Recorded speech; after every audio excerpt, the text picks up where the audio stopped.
Good morning, everyone. Thank you for joining us on this We Connect webinar. This morning, we have a session on leadership, which is going to be led by Kobati and Jazz, who are two We Connect members, certified women business owners in We Connect South Africa.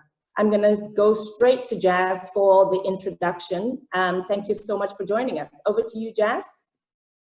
Good morning, everyone. My name is Jazz Mbanjwa. I'm the MD of Zenzele People Professionals. I'm a mindfulness dialogue coach, a businesswoman specializing in leadership, talent, and development. Some housekeeping rules for this morning. Everyone is on mute. Please type your questions and answers at the bottom of the screens. We will share the slides in a few days' time with everybody. Thank you for joining this session. Let me take this opportunity to introduce our speaker for today.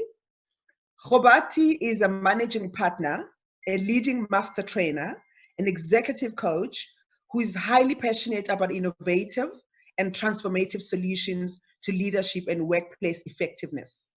She works with some of the top multinationals globally, specifically in the African continent, assisting leaders to lead more effectively and have a more resilient leadership style. She is a TEDx speaker, a neurosemantics master trainer, and an LNP master practitioner. Welcome, Kobati, to the Resilient Leadership webinar this morning. It is a great rainy day. Let us appreciate the next hour of our session. And over to you, Madam.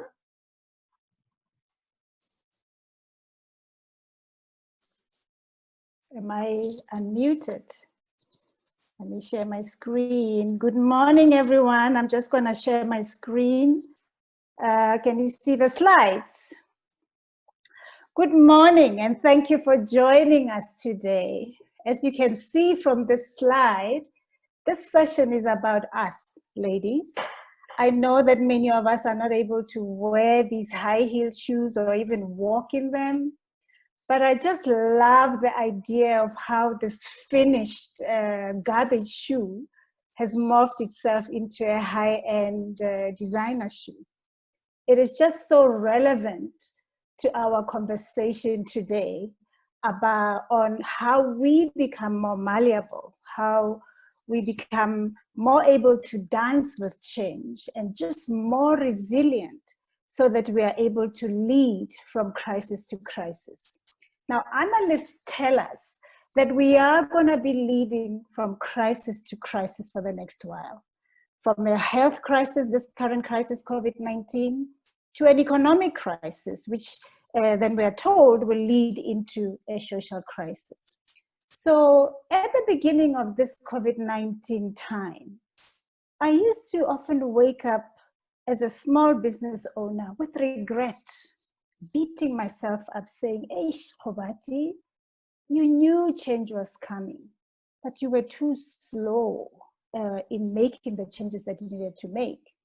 So, but as the days have progressed, I have taken a step back and looked into the mirror of my leadership and started asking myself, how am I leading my team through this change? How do I make sure that I and my team do not get extinct at the end of this? So I can imagine that many of you who have signed into this call are asking themselves the same questions, right? But we're not alone. Trying to share more. We're not alone. Many leaders, such as the ones that I've put on the screen right now, are asking themselves the same question. So what is interesting that I wanted to share with this slide is that lessons from previous crises and disruptions show that whether organizations or teams or businesses sink or swim depends on the quality of their leadership. So leading resiliently does matter. Now, the subject of resilient leadership is extensive. We will not be able to cover it in the next 50 minutes. But what we will do is to point out some key landmarks along the path of how do we get to lead ourselves and our teams in a more resilient manner. So I've structured the day today to do three things. The one is to share what does the research say about effective resilient leadership. Second, what is it that we need to be doing to become more resilient leaders? And third, how do we need to be thinking to lead more resiliently? Okay, so I want to start with this. This slide here is a slide of a growth curve. There's a gentleman called Kubler-Ross, who's an expert who has modeled change. And he basically modeled the different stages that human beings go through as they go through change. So you will see here, first is the denial stages, and then you go up through this curve. So earlier on, I said to you as I started that at the beginning of this COVID-19 time, I used to wake up with questions and regrets. And I was here. That was around the depression stage. But then soon thereafter, I started reminding myself of some of the things that I'm going to share with you today. And I then started going back, started calling my clients and checking in with them, and got in touch with Jean and my We Connect ladies, and then started looking at what can we do, experimenting, making a decision, and then eventually adapting, and finally integrating and making, and then collaborating with my colleagues. So I only share this curve to say to us that these are the different stages that we go through. And I'm hoping with this session to be able to give us some tricks and tools around how we are able to move through through this curve, much faster as leaders, so that we go through from denial and integration for ourselves, but also for the teams that we are leading. We know that they will also be going through the same thing. So at this point, I want to ask you to just take a step back and identify where it is that you're at on this curve. And depending, doesn't matter, wherever you are, then set an intention to deliberately listen for the rest of the presentation to get something for you that will help you to go through this curve much faster. Now, change is going to happen. So, and now we're knowing that it's happening even much more faster. So we want you to be able to master going through different stages much quicker and be able to lead your members of your team much faster through this. So I just want to pause here for a minute and just check in with Jazz on whether there are any questions on this or on any comments on the chat about this curve. Thank you for that, Kobati. So I've got a question which is directed at you as a resilient leader, as you've positioned today's topic. What lessons have you experienced with your team before the lockdown, during the lockdown, and post going to the future, of how you're going to be leading as a resilient leader to bring your team on board? Okay, so we are going to talk a little bit about that as we go in, but I think like many of us, me and my team, we're mostly here for a while. I think we were like, oh, shock in denial, like what? We didn't know this was happening and it was going to happen so quickly. Then we got onto a depression state. And then very soon I'll start sharing some of what got us out of bed and what got us to start experimenting, and then looking at, okay, what do we do now? How can we make this work during this time? So really the lessons are very linked to what we are about to be talking about in this session. Thank you, Kobati. I've just got another one, which is a comment. Mm-hmm. Somebody saying, thank you, ladies. It would be good to rewatch this and have these slides again. So it shows that people are enjoying the session. Yeah. Another question has just come through to say, how do you move forward if there is resistance emotionally? I think that's quite an important one, Yes. especially for women business owners. Okay. I will talk about that. We're going to talk about emotions in a little while. So shall we continue then, perhaps? And then when we get to that, you'll remind me to then answer that question. And I'll keep it in mind. Yeah. Okay. So being a resilient leader, ladies, is really about two things. The one is, what is it that we do? And second is how we think. So everything we do has a skill set to it and a mindset. And so even with resilient leadership, it's the same thing. So in relation to the skill set, I did say that the subject is extensive, and I'm just going to highlight some key things that really make a difference as we get into the subject. So the first thing I want to highlight on the skill set is what leadership style is effective for resilience. Now, this slide shows different leadership styles. So at the bottom here is manage, and at the very top is lead. So at the bottom in the manage is command and control. Now, what we know based on what the research is telling us, and from my experience, is that for us to become resilient leaders, command and control is counterproductive. So the research is telling us that 9 out of 10 leaders who use the command and control style fail to lead change. So if we are wanting to lead change, command and control is not the leadership style to use. And that's because we now know more than we've ever known about how the brain works and how that impacts the body, and therefore how that impacts performance.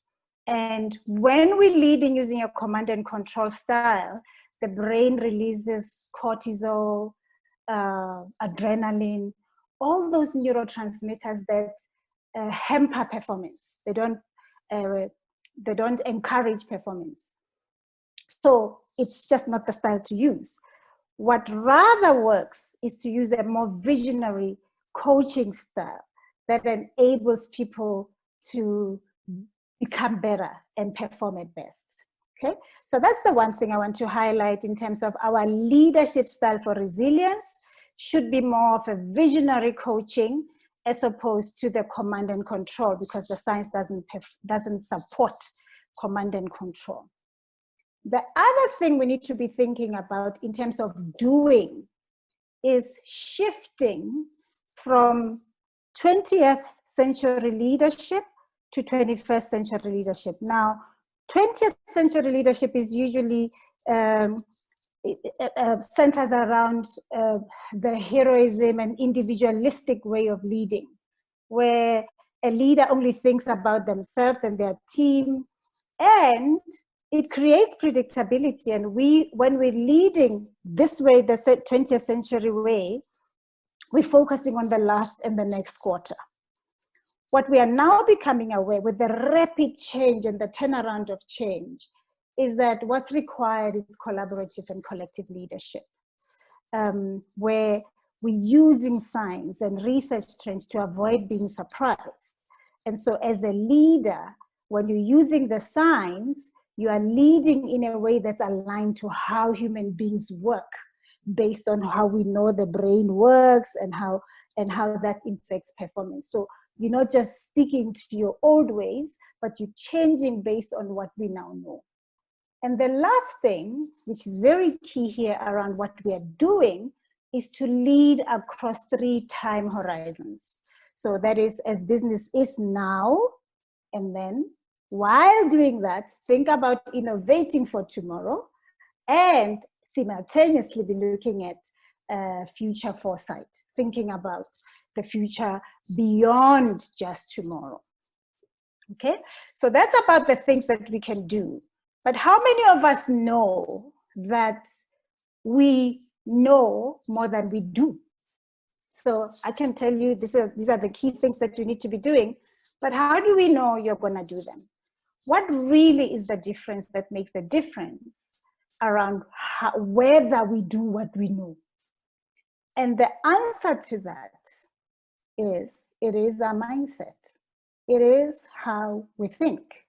So really what we want to be able to do in order for us to be able to go through that curve very quickly is to work on our mindset. And so the next few slides will take us through just some key points that are necessary, that will really help us to get ourselves out of bed and get us to move up that curve that we saw earlier, in order to be resilient for ourselves and to be resilient for our teams. Jess? Okay. We had a question. Yes. I don't know if you want to tackle it now from somebody who said, how do you move forward if there is resistance emotionally? Yes. Okay. So maybe I should start. Let me continue with that, and because I do want to get to the emotion part. And if there's another question that comes up, then I'll get to it too now. So there are 8 facets of a mindset of resilient leadership. Firstly is the compelling vision. Second is your values. Third is gaining perspective. Fourth is being able to reframe events. Healthy sense of self is number 5, and emotions is number 6. And that's where I've been wanting to get to. That's the question that we got there. And having a healthy mindset about self is number 7, and the last one is 8. So I would like to answer the question about emotions by first starting on how is it that we are able to get ourselves out of bed or go through that curve much faster. And I want to start with the compelling vision and why it is necessary to actually have a compelling vision. So a compelling vision, firstly, pulls you into the future, right? It enables you. So when you're at the bottom and you're feeling depressed and you don't want to get out of bed, or you just feel like, my business is done, I'm finished. What will get you out of it is to remind yourself of what your vision is. And then secondly, what it is that you care about. Now, somebody asked about resistance, when there's resistance with emotions. Usually resistance as we know it is usually 2 ways. One is that you as a leader do not have rapport with your colleagues. So they are not wanting to go ahead with you because somehow you have not been able to connect with them. And having a compelling vision or reminding them of first your vision, making sure that they also are able to buy into your vision helps with resistance. Jess, we could have a bit more about that around how it is that people get resistance. Is that, am I answering that question, or can you say it again, Jess? I think you've answered the question, because the person says, how do they move forward if there's resistance emotion? So you've touched on it. I've got another question for you. So you spoke about the command and the control style, which is a style that fails to help leaders change effectively. Which is an autocratic style that doesn't encourage performance, obviously, which is not an enabling style. And you also spoke about heroism and individualistic leadership style. If I'm a leader and I'm finding myself in that space, how do I quickly make sure that I move to the next level where I become more democratic and I become more open-minded in terms of leading and encouraging my team? So I think the first thing is to realize that it's just counterproductive. So I think once you realize that that style doesn't serve you, that's the first thing. So we often say that education is the first thing that helps us to be able to begin to do the change.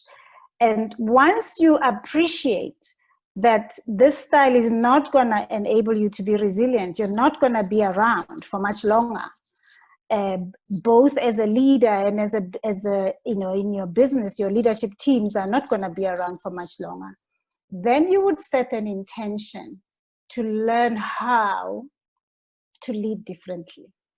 Now, unfortunately, many of us are wired to lead using your command and control, because that's what we were born, we were raised in that style. We saw our parents do it. That's what most people are doing. So now, with all the research that's going on around the mind and the body and how the brain works and what happens and what's the science of performance, we now know that that actually is so counterproductive. That if I am leading that way, as a leader, I am leaving money on the table. So if I'm paying you X and I'm leading you using your command and control style, the neurotransmitters, the cortisol and the adrenaline that's in your system, basically your prefrontal cortex shuts down. You are not able to perform as well as I, as your leader, would want you to. So it's a matter of first realizing that this is not serving me, and second, then setting an intention to learn how to lead differently using a visionary approach, a more coaching approach that brings the best out of people. That's how you become. Thank you for that.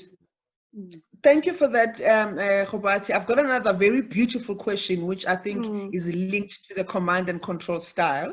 What about the principle of using leadership styles for different scenarios? Yes, for example, absolutely. dealing with an urgent crisis would command a control and command, not at that moment, but the question is saying different leadership styles require different scenarios. So in an urgent crisis, would command and control not work for that moment, momentarily? Yes. It's a beautiful question. Thank you for that. So the question, so the point we are making here is that yes, and I like that question, because leadership is situational. So when the building is on fire, we do need a command and control style. We do need somebody ordering around and telling us what to do, right? So that it's relevant there. However, it is about the amount of time you as a leader spend that leading that way. So if that's your default, then remember, for you to go through change and lead to become resilient, you're gonna need others.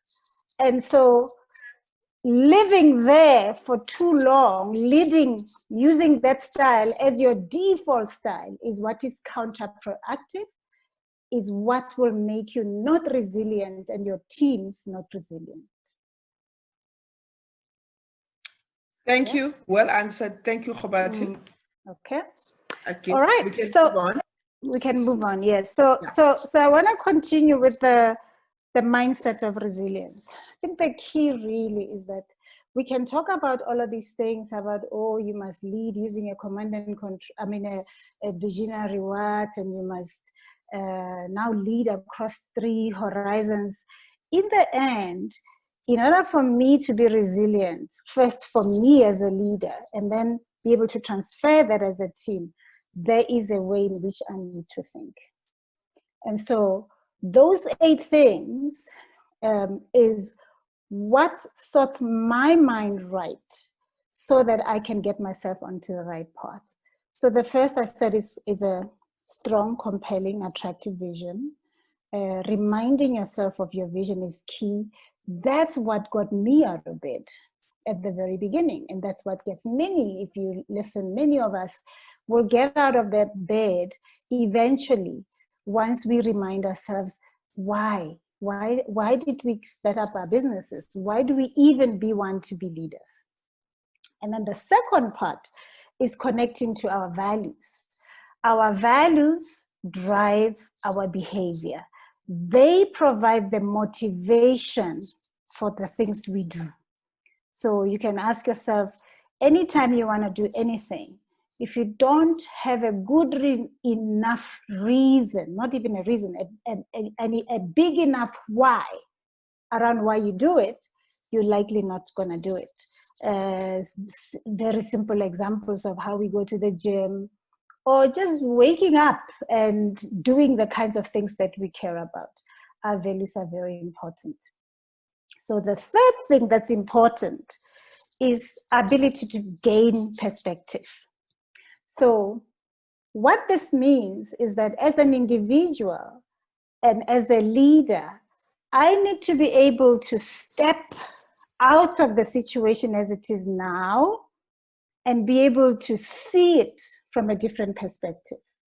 And then see the me within that context.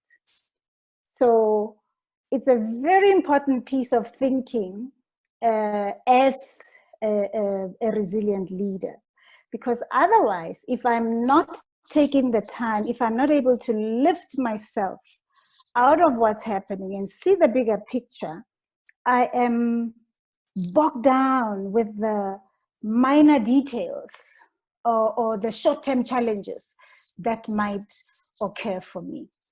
So it's very important to have that ability. If you look at this, this little picture that I have here, if it is looked on one side, you see a 6, on a different side, you see a 9. Yeah.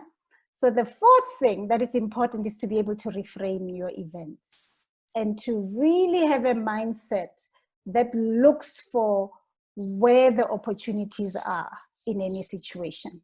So I put there 2 examples. One is there is no failure, only feedback. So when you're failing, when something has happened, you are not ready for COVID-19, it's not a failure. It's just feedback. It's just information. What are you going to do about it? And that really to have the mindset that says crisis equals opportunity to reinvent myself and my team. So reminding yourself of that and always coming back to it when it happens is, yes, go through that quick stage of denial, shock, and whatever, and then immediately move up and say, okay, what is the feedback? What am I doing? What are the opportunities that are available for me here? Okay. The next one, I'll just continue just until you stop me. The next one is the mindset of resilient leadership. The next one, we're still talking about mindset of resilient leadership. We're talking about a healthy sense of self. Now, many of us, I put up there a slide of Semenya, a lady, she's now an international figure, so she's well known around the world, but she's our very own. And the key about having a healthy sense of self is really firstly embracing who you are and your identity. as a woman, at whatever gender, whatever race, and really using that to fuel your creativity and your innovation and your resilience. Becoming aware of your impact and the impact you are having in relation to others, how you are impacting your team is very important, because many of us as leaders sometimes forget to factor in that component of how we are impacting others. And thirdly, owning your powers. So in order to be resilient, to be able to really reinvent yourself and become malleable and resilient, it means noticing and owning that actually you can do something about it. You have the powers to think and feel and act, and that you are not all doomed, in fact, and that we as human beings are creative at the core. So tapping into that creative self of yourself, guided by your vision and your values, is something that's key. Now, the last thing I have on that healthy sense of self is giving ourselves permission to be imperfect. Now, many of us who are entrepreneurs and business leaders, such as the way we are, many of us suffer from a little bit of perfectionism. And the point here is give yourself some permission to be imperfect, and not to know that being resilient means being able to take the mistakes, the falls, change, come back up again, allow that to bring a better you going on. Okay? Now, here's the one about emotions. So, another key facet of mindset is connecting to creative states and emotions. Now, our emotions, I think two key points I want to make on this slide. The one is that we as human beings are a mind, body, emotion system. So firstly, for me, for you to be a leader, for me and you to be resilient leaders, we need to welcome, accept, embrace our emotions, because they are a part of us, right? First. Second is to be able to use that to tap into our creative states and our creative energies. So these kind of changes that are happening now, they require an emotionally intelligent leader. And an emotionally intelligent leader is one who embraces their emotion as useful information, and one who effectively manages those emotions, so as opposed to them managing them. And when you welcome your emotions, you are also able to use them for creativity, because you do need to be able to work through change and to become resilient. You need that creative core of you to come out a little bit more. Okay, so I want to stop here, Jez, and perhaps take some questions around, whatever has come up, and see whether that emotions question also that was there, whether we have been able to deal with it. So with emotions, I think the big thing that leaders can take away from any to be able to lead much more resiliently is to really welcome emotions and to use them to your benefit, and to also allow your colleagues to come to embrace that emotions are telling us something, and you want passionate people to be to actually work in your business. You don't want people who are just like suppressing their emotions, and the passion is what drives us. Thank you, Khobati. I've got two questions for you. The one is, What advice can you give based on your personal journey as a business leader through these different stages that you refer to in your slides? What advice can I give? Yes, based on your personal journey as a business leader through the different business stages that you've been through. I think I have been, like many other businesswomen, gone through the ups and downs. The one really about just feeling overwhelmed and feeling like, oh, I'm not so sure if I'm gonna make it.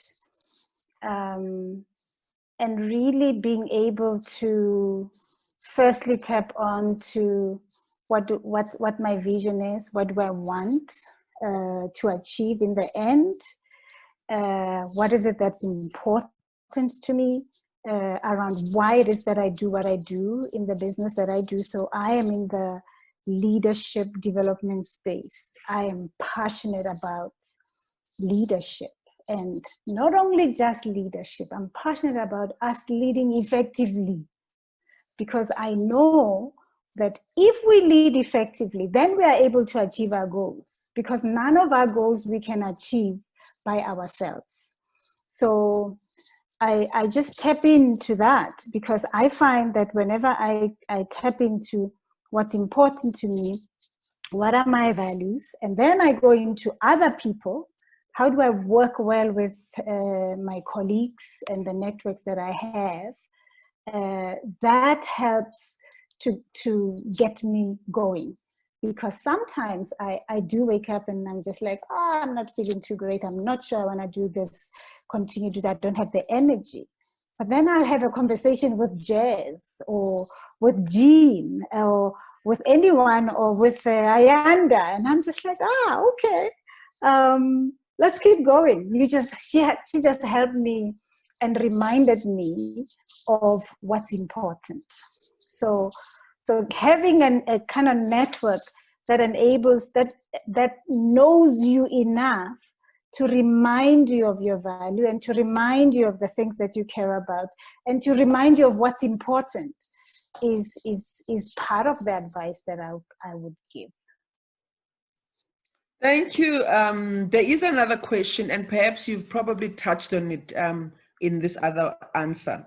The question is, what if I'm able to pull myself and get out of bed? And I do understand the why, because you keep referring to the why. But I still am not too strong enough or too clear about the how. How do I uplift myself to reset, to rewire my mindset and see the bigger picture that you spoke about? Yes. And how do I fuel that innovation to bring the best in me and the creativity that you keep referring to? So the question is, I've got the why, but I don't know the how, and I don't have the tools. That's a very important question. So the how is the skill set. It's about learning how to do certain things. Now, we are not going to run away from the fact that we've got to learn how to do things. So that's why earlier I said, once you know, so some of these things you do yourself firstly. So the mindsets are very much what you do yourself, but you can also get help. Some of us who are in that business, that's our job. We help people to be able to reconnect with their values, their vision. And then some things are skills that you've got to learn how to do. Then you enroll into a class or you get into a network such as this with what we are doing now, and you learn how to actually do the how that the person is talking about. So we did say at the beginning of this that we are not going to be able to delve much deeper, but we will be able to provide a path. So there's more where this comes from. So the colleague, and I can, at the end of this, I can send some resources to the network for people to read more, to see what some of the online work that you can do to help you to be able to, for instance, tap into your creative energy. But all of it really begins in the mind when you're able to connect with, I actually am creative. I'm able to do this. I have done this before. So how am I applying it now to this particular situation? Thank you so much. That was an excellent question and an excellent answer. And I've just got another question saying, my apologies for taking us back, but what are some of the techniques one can use to ensure that your team understands and shares your vision?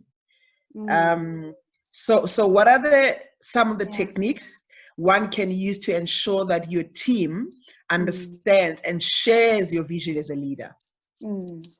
So firstly, it's just, I think it starts with you sharing it, letting others know what is it that you wanting to achieve. But what is key is also to do the same thing with your team members, to ask them, what's your vision for you? Where do you want to be? Where do you want to go for you? And how does you being here in my company fit your own vision? Because it is when the visions are aligned that your team members fully become a part of your vision. So they can share, they buy into it, and therefore your vision becomes their vision too. So it's a process of helping them go through, first of all, sharing your vision, but also getting to know, what do you care about? What's your own vision as my team member? And how does that link to what this business is about?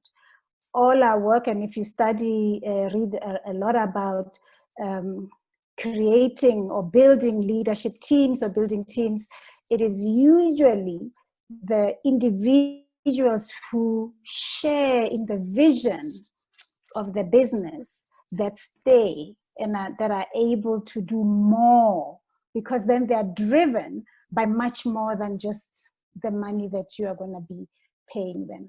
They're driven by much more. And you are able to use that to motivate them so that, and then you are able to say, remember, this is what we are all working towards. This is what we all care about. That enables them to keep going. Thank you, Kobati. Well answered. And we can move on. There's no questions at this point. Okay. So the next, so we've been talking about others. And this next piece is about having a healthy mindset about others.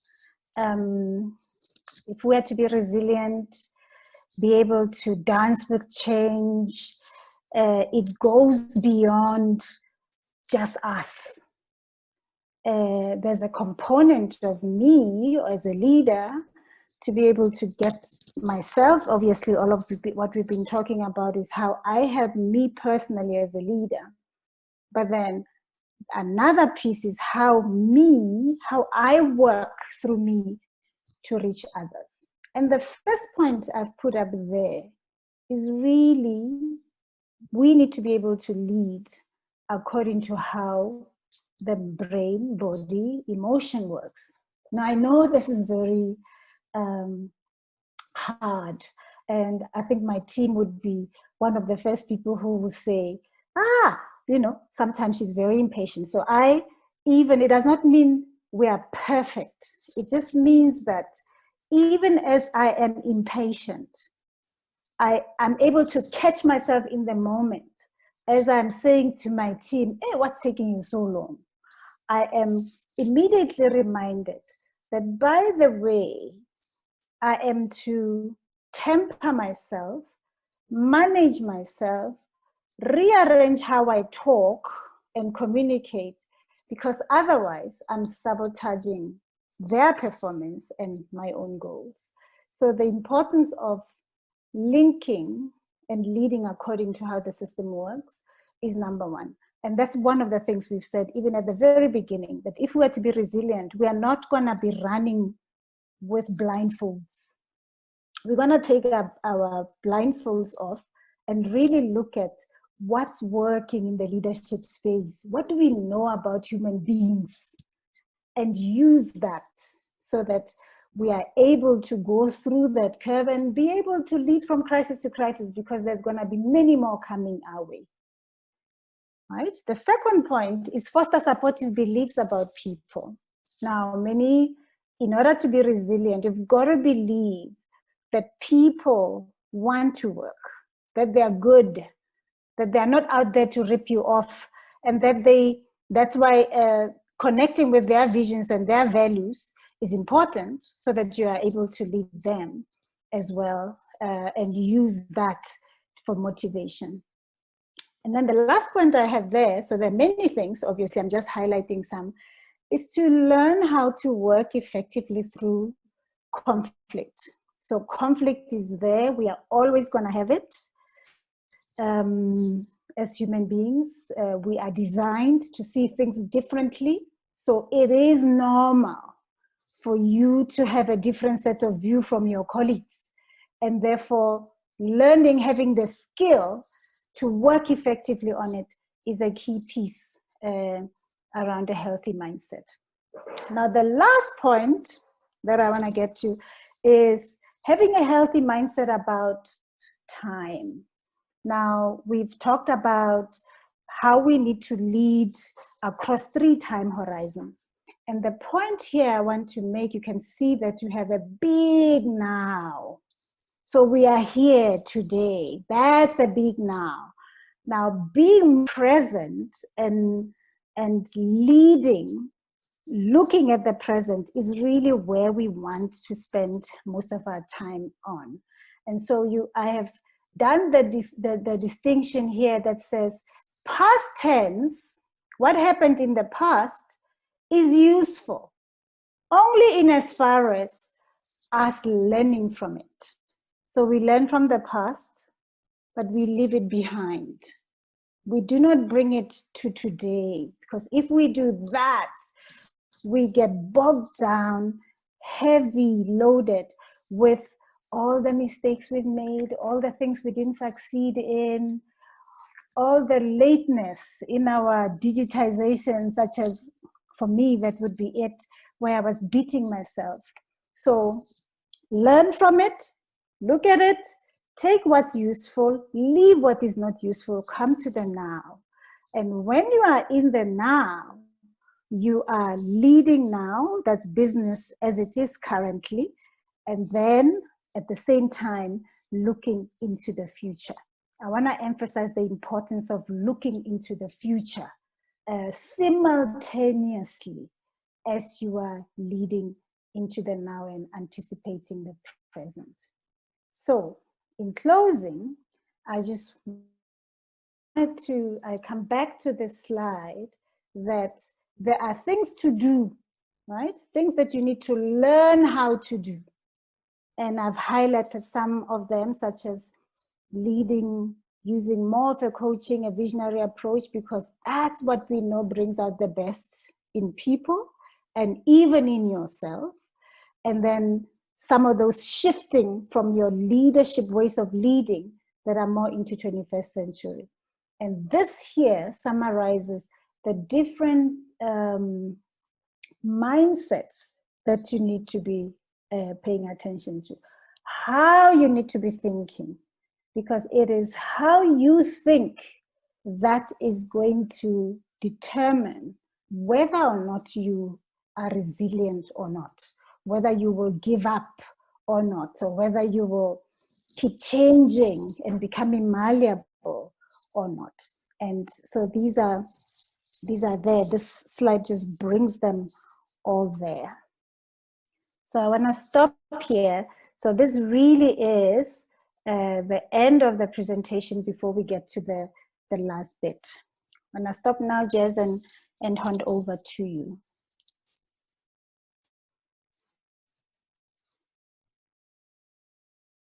Hello, Jess? You are on mute. I've got a last Yes. question. Okay.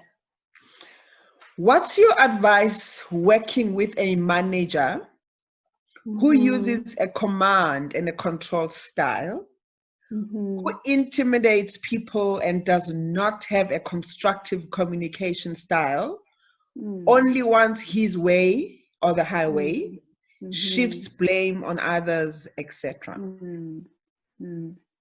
That is a great example of a leader who will not last for very long. Firstly, a leader who will not, as we said, 9 out of 10 of leaders like that are not really able to lead change. Because a lot of the people will leave them. They will not have a team to work with them. Or if they are in any organization, they will be let go. So the one thing I would, that I know we've had to do is to learn how to give feedback to such a leader. Sometimes people are not aware or they don't know, as I indicated earlier. Many of us are wired to lead with the command and control style. That's the system of leadership that we were born into. So it will take us energy to rewire our brains into a different style. And if we are to do that, we do need to, first of all, become aware. So help somebody become aware that what they are doing is not helpful. It's not serving them. And if it is like your manager, you can say,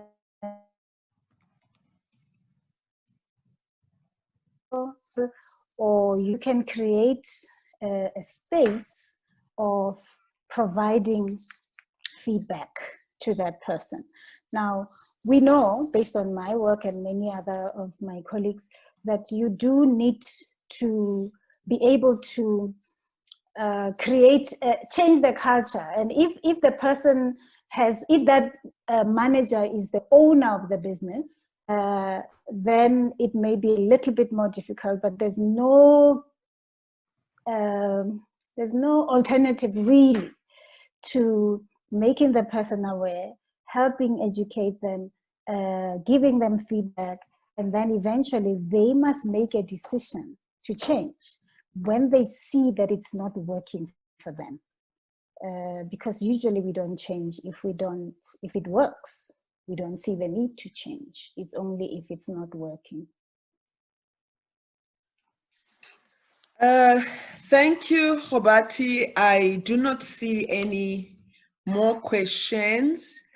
That was really insightful, and as a seasoned coach, you've got a lot of IP to help many of us during these times to a path to a more resilient you as a leader. And the quality of leadership matters, especially during these uncertain times that we find ourselves in.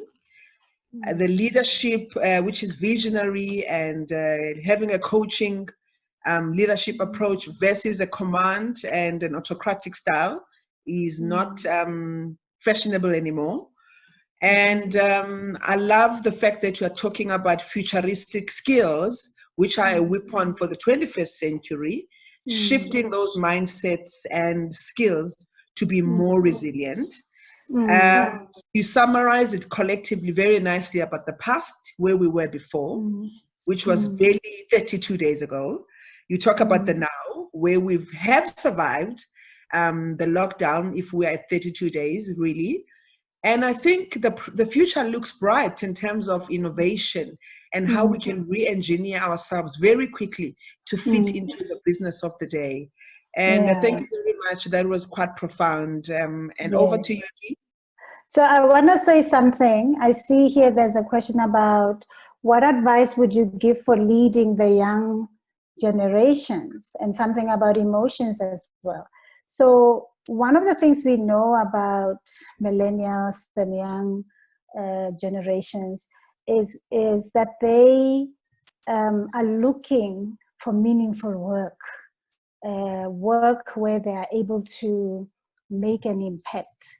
And so really it goes back to that whole vision, value, meaning, making sure that they buy into what you do and that they are able to see what the connection is for them. What are they getting from it? And so that's the one thing. And on emotions is a very, very important subject. And oftentimes people think, when we say embrace your emotions, people think that we are saying become uncontrollable, shout all over the place, and that's really not what we are talking about. We are saying the way we are designed is that we are a mind, body, emotion system. And in order to be an effective, resilient leader is to recognize that and take emotions as not something to put a lid on, but something to welcome as information. Because our emotions tell us when our values are being violated. So if, say, for instance, you were expecting somebody to be honest, and then they become dishonest, you become angry, you become frustrated. So so it's useful to know when they are being violated. But we still say, in order to be an effective leader and a resilient one, you do need to be able to manage them resourcefully so that they help you to be able to make the changes that you want and to lead resiliently. And even, just getting yourself out of bed, oftentimes, there are emotions there and managing that. So thank you, Jess, for that. Yeah. Thank you. Over to you, Jean. I think we've got 1 minute, and thank you. Thanks, ladies. You really helped to make our work so amazing. Thank you. That was amazing. Thank you, Kobati. Thank you, Jazz. The takeaway for me was give myself permission to be imperfect. And there is no failure, only feedback. So COVID-19, or Mother Nature through COVID-19, has given us amazing feedback. And we have an opportunity to reinvent ourselves, not only for work, but personally as well. We thank you for the insightful presentation. We will be sending the presentation out to everybody who registered and the recording. So thank you so much. I can't thank you enough. And thanks for everybody who joined. We still have a really good group of people online. So all the best to everybody. Have a great day. I think it's in the house today. It's wet and cloudy. Yeah. But I think we're getting ready for our parole next week. The kinds of things we are going to do on the streets on May 1st. Exactly. We've had a time to reflect and get ourselves ready for the new future. So thanks so much, ladies, and all the best. Thanks. Thank you. Thank you, Jean. Thank you, ladies. It's 11 Thank you, everyone. Right on time. All the very best. Thank you. All the very best. Thank you. Bye. Bye.